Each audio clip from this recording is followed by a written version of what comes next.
Hello, student. I hope I am audible and visible to you. Just give me a nod or thumbs up in the chat box so that I can understand that I'm clearly audible and visible at your end. Just I will be waiting for a few seconds so that I can get your nod, and then we will be starting discussing the questions.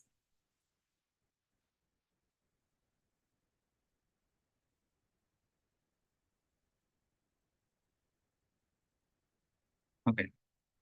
So, good evening to all of you. I hope all of you are doing good, and we are going to discuss the recall questions of physiology session in the last FMG examination, right? So before discussing the questions, so you all know that we are showing this disclaimer just to let you know that these are only the recall questions based on students' feedback.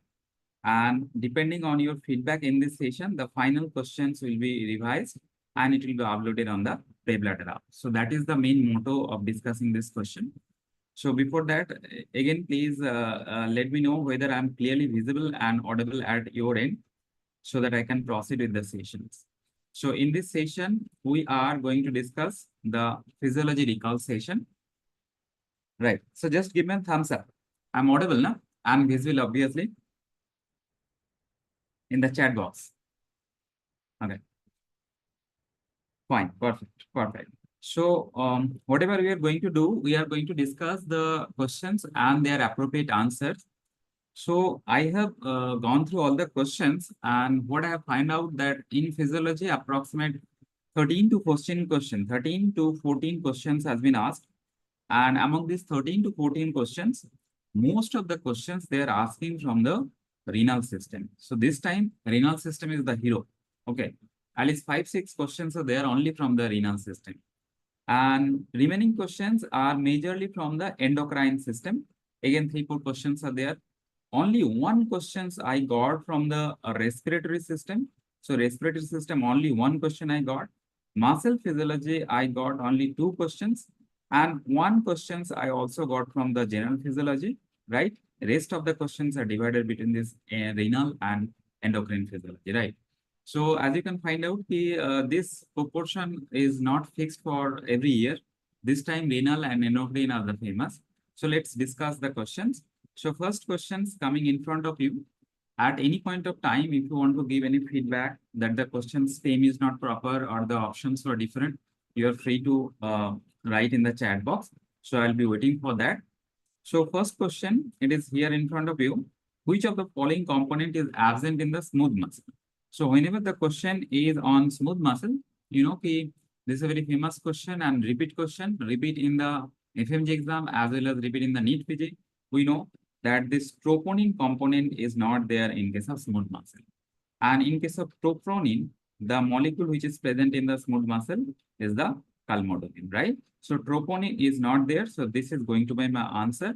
The actin, myosin, tropomyosin, everything is present between the smooth muscle as well as your skeletal muscle and cardiac muscle. So in this question, answer is straightforward. That is the troponin.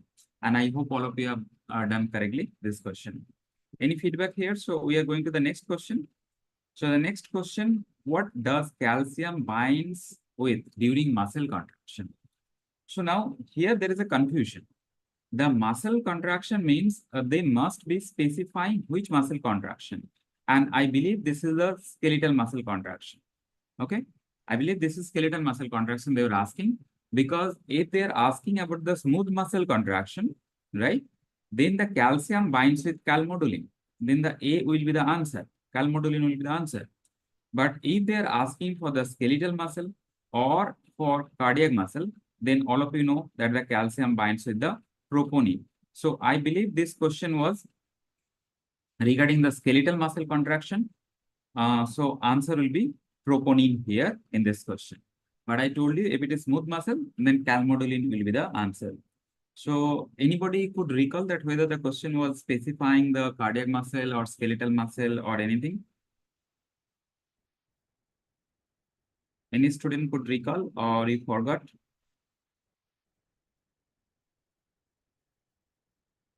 Okay, no issue. So if you are recalling later on also, please do let me know so that I can change the question accordingly. Okay, because that is the main motto of this session. Smooth muscle cell. It was smooth muscle.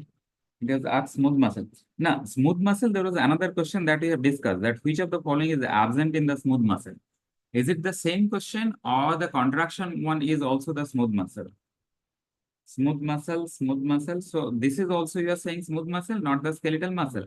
Okay. So if this is smooth muscle, if they're asking about the smooth muscle contraction, okay, rather than the skeletal muscle contraction, then it is going to be the calmodulin answer, not the troponin. So that's why I'm saying ki, because two questions are almost similar. Okay, so both were on smooth muscle. So this is also smooth muscle related. Okay, perfect, perfect. So I'm changing this. So I'll change this, that this is not the skeletal muscle contraction. It is a smooth muscle contraction. That is absolutely sure. So answer is going to be calmodulin, because we all know that in case of smooth muscle, calmodulin is going to bind the calcium. Okay. Yes, yes. This is a common question and this is a previous year question, because whenever we teach you about smooth muscle, the calmodulin is the hero. So calmodulin, all of you know that smooth muscle binds calcium with calmodulin. Very good.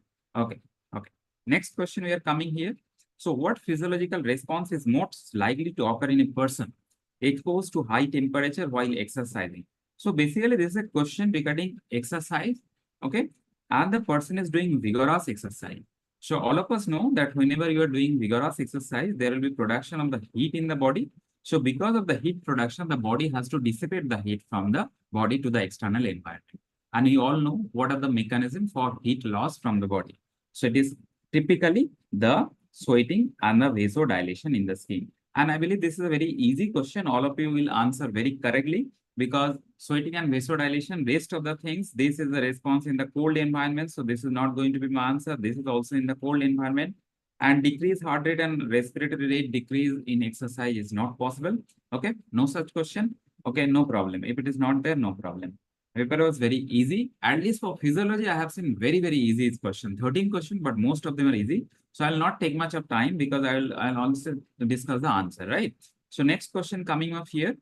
What ion do the oxygen sensitive channel in the peripheral chemoreceptor respond to? So I believe the question stem was a little different. Okay, students were not able to recalling it, because here they are asking the peripheral chemoreceptor. Peripheral chemoreceptor contain the oxygen sensitive channel, and we all know that this oxygen sensitive channel is a potassium channel. So obviously the answer is going to be the potassium. There is no confusion about that. But if anybody could recall the actual stem of the question, because this is not matching with the stem, actual stem, the answer, the potassium answer is not actually matching with the stem. Which ion do pass through the oxygen sensitive channel, like this kind of question, do pass through something, what will be like that? Or the permeability of the oxygen sensitive channel is for which ion? But anyway, answer is no confusion. The potassium is the answer, because we all know the peripheral chemoreceptor contain the oxygen sensitive potassium channel, right? So we are going to the next question. So next question here is again the question from renal system. I told you renal system is a hero this time. Many questions are from renal system. Where does maximum water reabsorption occur with renal tubules? Again, a repeat question. Multiple times this question has been repeated in FMGE as well as NEET. And in my class, I told you repeatedly that the question can be twisted with the ADH name. But whether it is ADH is there or not, in presence of ADH or in absence of ADH, maximum water absorptions always occur in the proximal convoluted tubules around 65 to 70%. So again, there is no confusion, because the other part, water absorption, is very, very lesser than that of the proximal convoluted tubules, right? Okay. Again, there will be a renal questions. So this is the most easiest questions I have seen in recent time. I was not believing that this question has been asked. Okay. So you also was very surprised that how the question is asking that what is the normal GFR? So 125 ml per minute, although above 90 ml per minute is the normal. So two normal value is also possible, but obviously we are going to choose the single best answer, which is given in Genong and other textbook. So 125 ml per minute, right? So no further discussion here, because this is a very, very easy question. So next question here, which of the following is true regarding increase in GFR? Yes, yes, yes. ml per minute, okay? So that is around 120. So if it is per 1.72 meter square, then it will be around 120 ml, right? So 120 to 125 ml that. Okay. So here, see, which is true regarding increase in GFR. So all of you know that increased resistance of the afferent arteriole, it will decrease the GFR, right? So whenever you are constricting the afferent arteriole, GFR will decrease. Decreased resistance of the efferent arteriole means if you dilate the efferent arteriole, again the GFR will decrease, right? Right? Increase Bowman's capsule hydrostatic pressure, again it is going to decrease the GFR, right? And the increase renal perfusion. Okay, so whenever you increase the renal perfusion, it will increase the hydrostatic pressure, and hydrostatic pressure increments, there will be increase in the GFR. So this is going to be my answer. The option number D is the answer here, right? So which of the following is true regarding GFR? This is one question which is a little twisted. You have to think a little, but again, this type of question has been asked multiple times in your FMGE question. So I believe most of the question these times are easy questions and the repeat question, right? Okay, let's see what is the next question. Next question, language was a little bit different. Okay, if you could recall, dear student, please put in the chat box later on so that I can change the appropriate question. Okay, language may be a difference because it is purely recall based question, right? So you feel free to contact me directly also, or you can put in the chat box so that we can correct the question according to your feedback. Okay. Now, next question, renal function, what does the formula? So you all know that UV upon P, this is the typical formula for the clearance. So U is the urinary amount of the substances and V is the urine flow rate. Okay, so we measure the urine flow rate here, and this U is the urinary concentration, P is the plasma concentration. So there is absolutely no confusion that the questions will be, answer will be clearance in this question. See, I'm not taking much of the time because I know these are the pretty simple questions. Only your brain should be cool in the exam hall and you will be able to clear up all the physiology question at least, right? Okay. So next question, so this is the acid-base disorder question. So if you read the question, here the pH is given is 7.1, so acidosis. So we all know that to find out the acid-base disbalance, you have to think of this pH, okay, bicarbonate upon your PCO2 concentration. So pH is 7.1 means acidic pH, okay. So this is acidic pH. So if the pH is decreasing, so either the bicarbonate has to decrease or the carbon dioxide has to increase. So if I look at the bicarbonate and carbon dioxide concentration, carbon dioxide is lesser and bicarbonate is also lesser. So obviously I can understand that this is matching, that because of the fall in bicarbonate, the acidosis is occurring, okay? And that will be compensated by the fall in carbon dioxide. So this fall in carbon dioxide will be a nature of compensation, but primary disorder is matching with that decrease in pH is matching with the decrease in bicarbonate. So we all know that this is going to be my metabolic acidosis, right? This is going to be my metabolic acidosis. So these are the questions from renal system. 5-6 question you got it from here, okay? Now coming to the endocrine system, renal and endocrine, these two are the hero. So in endocrine system, first question, this is a little tricky, you can say, but again, if you are doing the PYQ for the last 3 years from the NEET PG, then you are going to crack this question also. Which hormone increases during the period of stress? So whenever I was reading stress, I was finding out that glucocorticoid, cortisol, all these things can also be answered. But we all know that whenever you are adding along with this stress, starvation you are adding, and the deep sleep you are adding, okay? So we all know that the answer is going to be the growth hormone, because any kind of hypoglycemia is a stimulus, any kind of hypoglycemia. So if you are doing starvation, so hypoglycemia will occur, or any kind of stress, whether it is physical stress or emotional stress, that is also going to increase the growth hormone. And sleep, the non-REM sleep is a stimulus for growth hormone secretion. So only the growth hormone is matching with all of them, whether it is ACTH or whether it is, obviously ACTH is going to be the answer. ACTH is going to be the option because glucocorticoid and cortisol, they're in the same thing, right? Okay, cortisol is one of the glucocorticoids. So ACTH, I'll card this, are absolutely correct, doctor. So ACTH, cortisol, prolactin, they are not going to be my answer. Growth hormone is going to be my answer because deep sleep and starvation is also included in this question, right? So growth hormone is the answer. Next question, which is the function of inhibin? So inhibin this time is very favorite. Question has been asked in the gyneops as well as in physiology, that which of the following is the function of inhibin? So we all know that inhibin is for FSH negative feedback. Inhibin is for FSH negative feedback. So inhibition of the FSH is the function of the inhibin. Activation of the FSH or the secretion of the FSH is done by the activin, right? But that is not they are asking here. They are asking inhibin. So we all know that in case of male, the Sertoli cell of the testis produces this inhibin, and in case of female, the granulosa cell of the ovary produces inhibin. But in both the cases, whether it is Sertoli cell of the testis or granulosa cell of the ovaries, in both the cases, the function of inhibin is inhibition of the FSH, the negative feedback phenomenon, right? So the answer is here. Okay. Next question. Which hormone is released from zona fasciculata? The students were saying that the image is there, but I don't think what is the application of the image in this question. There must be some part which is marked with the ABC or something like that. Then they're asking what is the hormone produced from the zona fasciculata. Because whenever you are saying zona fasciculata, I am going to mark that the mineralocorticoid is my answer, right? Okay, sorry, absolutely sorry. So whenever you are saying the zona fasciculata, okay, so zona glomerulosa is for aldosterone, zona fasciculata is for glucocorticoid, and zona reticularis is for sex steroid. But you all know that this fasciculata and reticularis, both of them can produce both the glucocorticoid and the sex steroid. Okay, but zona glomerulosa absolutely for the mineralocorticoid. So obviously the yes. So glucocorticoid is going to be your answer here. They give the picture and mention last part, right? So they give the picture of the cortex. Okay. So I'll correct this. Cortex picture, and the last part is the marked, right? Base part of marked. Very good, very good. So it was fasciculata, you are absolutely sure. In slide, they mark the last part. Okay, right. Okay. So they give picture, mention the last part, base was asked.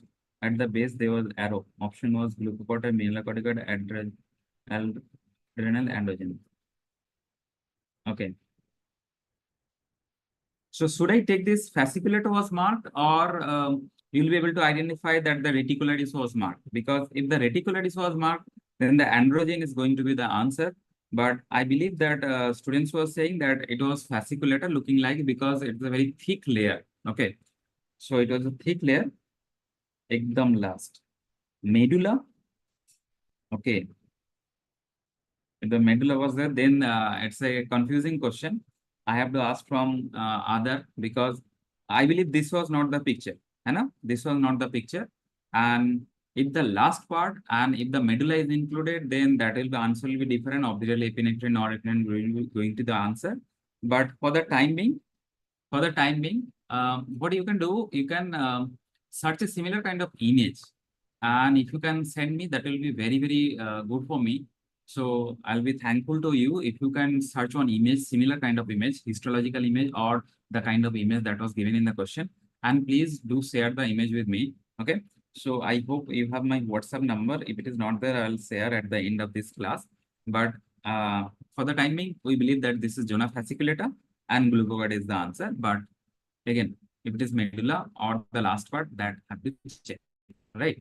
Because some of the students were saying it is not medulla, sir, it was fasciculata. So we are believing that fasciculata and glucocorticoid. But again, I'm asking, please do share the image in my WhatsApp number if you. Thank you. Okay, next question is, what are the characteristic feature of primary hypothyroidism? So again, a very simple question. Primary hypothyroidism is asking, and I told you in my class repeatedly that whenever they're asking about primary hypothyroidism, then problem is at the level of thyroid gland. So thyroid gland is not producing enough of thyroid hormone. And what is the main hormone produced from the thyroid gland? T4.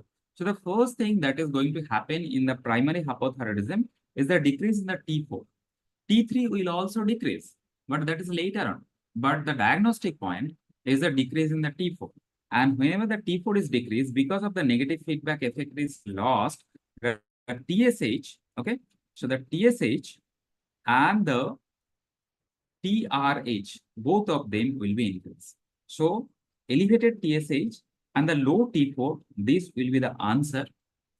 In case of secondary hypothyroidism, because the problem is at the level of pituitary, T4 will also reduce as well as TSH is also reduced. So basically this fourth option that is given, low level of T4, low level of TSH, this is for the secondary hypothyroidism. This question was there. I believe surface hypoplasia tha. Okay. No clinical? Okay, no clinical. Okay, this question was not there. No problem. So that's very good. First confirm this question was there or not. Hypothyroidism, primary hypothyroidism question was there or not. But if the, okay, not there, okay, no problem. But if it was there, if somebody is recalling, then this will be the answer. Clinical, okay. No issue, dear student. Thank you so much for the feedback. Okay, I'll update this thing that this question was not there, but some of the students are saying that primary hypothyroidism was also there. So this is the question. So now you can understand that the most of the questions are from the renal system and the endocrine system. And this is all about the physiology question. Altogether, 13 questions was there. And among these 13 questions, I told you 5-6 questions from renal and 4-5 questions from endocrine.